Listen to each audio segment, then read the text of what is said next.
क्या आपने कभी सोचा है कि जिस पेट्रोल के लिए आप अपनी जेब खाली कर रहे हैं, वो आने वाले समय में बेहद सस्ता और इको फ्रेंडली हो सकता है? जी हां, हम बात कर रहे हैं एथेनॉल की, जो इस वक्त भारत के फ्यूल मार्केट का सबसे बड़ा गेम चेंजर बनकर के उभरा है।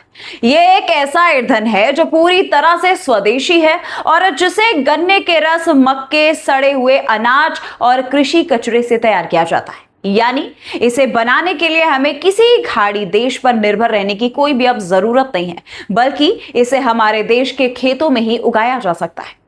जब भी दोस्तों भारत में एथेनॉल और बायोफ्यूल की बात होती है तो केंद्रीय सड़क परिवहन मंत्री नितिन गडकरी का नाम सबसे पहले जहन में आता है।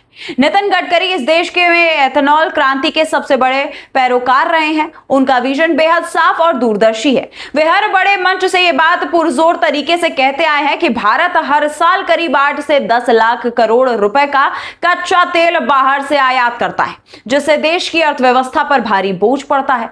गडकरी जी का मानना है कि अगर हम पेट्रोल में एथेनॉल को बड़े पैमाने पर मिक्स करना शुरू कर दें तो देश के लाखों करोड़ रुपए बचेंगे।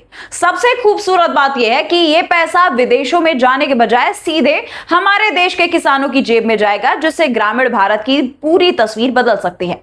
गडकरी जी का सपना भारत को ऊर्जा के मामले में पूरी तरह आत्मनिर्भर बनाने का है, जहां गाड़ियां पेट्रोल के बजाय देश में बन रहे ग्रीन फ्यूल पर दौड़ेंगी।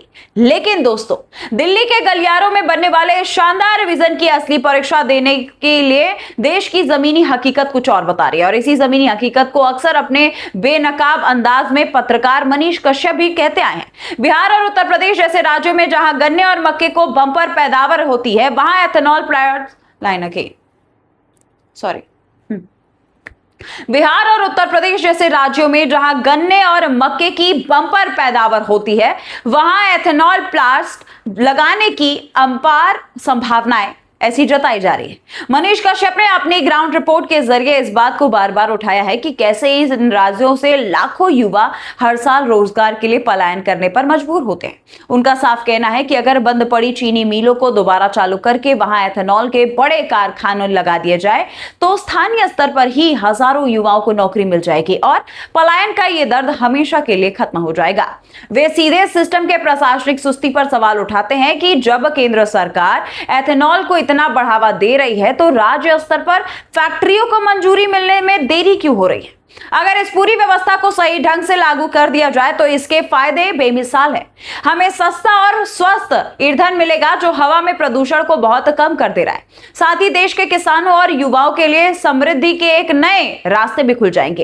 एक तरफ जहां नितिन गडकरी का आत्मनिर्भर भारत का सपना है तो वहीं दूसरी तरफ मनीष कश्यप की जमीनी रोजगार वाली मांग, और ये दोनों ही बातें एथेनॉल क्रांति के जरिए एक साथ सामने आ रही है। और ऐसे में ही दोस्तों खबरें ये भी निकल करके आ रही हैं कि जिन लोगों ने एथेनॉल का उपयोग किया है उनकी गाड़ी में दिक्कत भी आ रही है। तो फिलहाल एथेनॉल को लेकर के हमारे देश में मामला गरमाया हुआ है। आप इसको लेकर के क्या राय रखते हैं, कमेंट सेक्शन में जरूर लिखिएगा।